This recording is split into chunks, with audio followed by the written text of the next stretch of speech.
Hi, this is CA Kulbhushan Patil from GM Test series, and today we'll discuss about audit paper and what to study in the last 2.5 months to score an exemption. So let's begin. Basically, audit is a very lengthy subject, and according to the study material, there are total 18 chapters in the audit paper.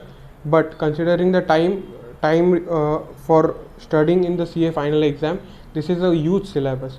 So one of the main and most major technique for audit is that you have to do Pareto analysis. That is the ABC analysis, which you have already learned in the IPCC. According to the ABC analysis, you have to segregate the audit portion in 3 to 4 parts, like A, B and C. In the A part, you have to take the most important chapters, B part some less important chapters, and C part the ones that you can ignore or you can pay less attention to. So this is the most important thing while studying audit, as it is a vast paper and you have to need to study a lot of syllabus for it. So the main chapters considering audit are: first is the standard on auditing. Standard on auditing, the essays. Essays are a very important part.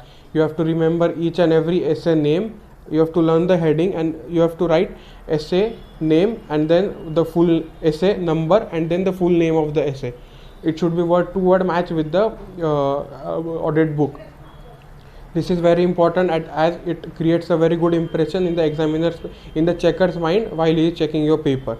The next important chapter is professional ethics. This is also very important chapter. It is quite easy, but the only task here is that you should learn all the clauses.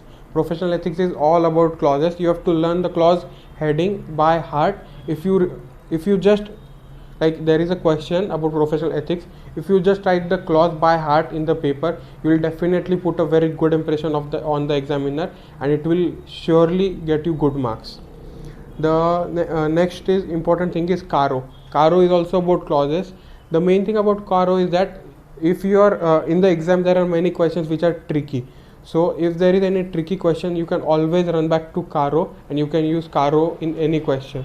Like, there are many clauses in Caro. Like, if they asked about stock, fixed assets, or any question relating to vouching verification, you can always write about Caro clauses and Caro reporting, so that it will fetch you 1 to 2 marks for sure in every answer.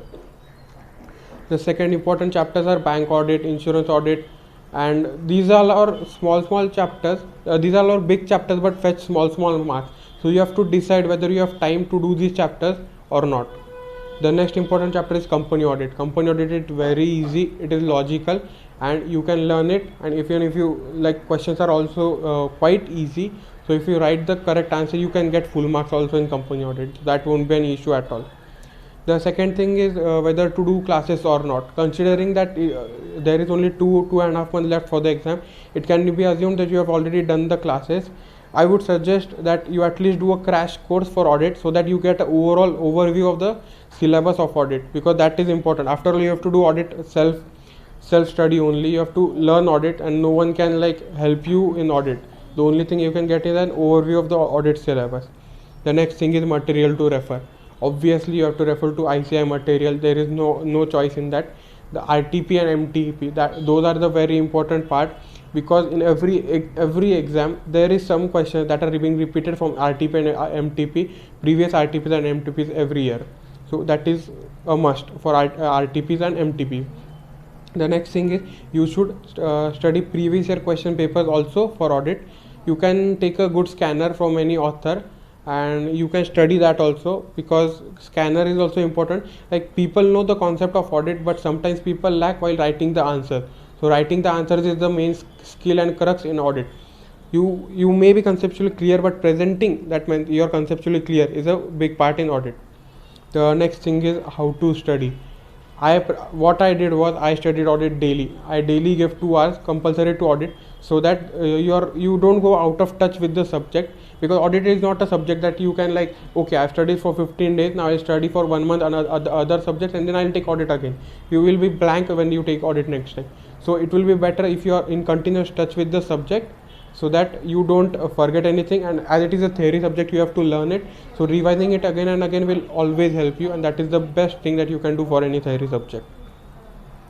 The next thing is about the MCQ. See, there is no end to MCQ. Like, institute can ask MCQ from anywhere. How much ever you practice MCQ, there will always be scope for more practice. So for MCQ, I suggest only one thing: be conceptually clear about for every topic. Being conceptually clear, you can easily score 15 to 20 very easy marks for MCQ.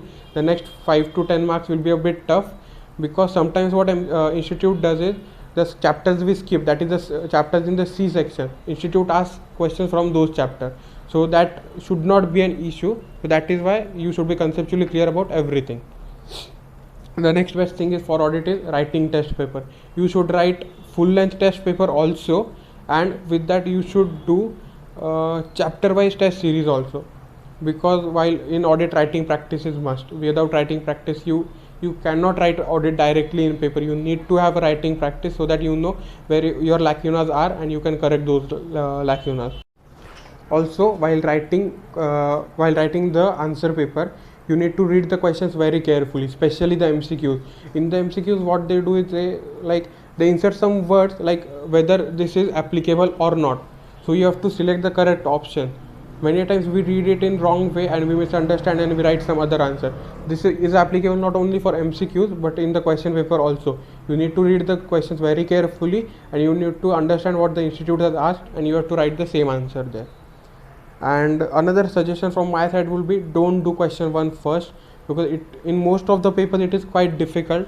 So keep it in somewhere between, because the questions that you attempt first, you should be very very confident about those questions, and as those are the questions that put a good impression on the examiners. And that's it. All the best to you. Hope you score an exemption in audit. All the best.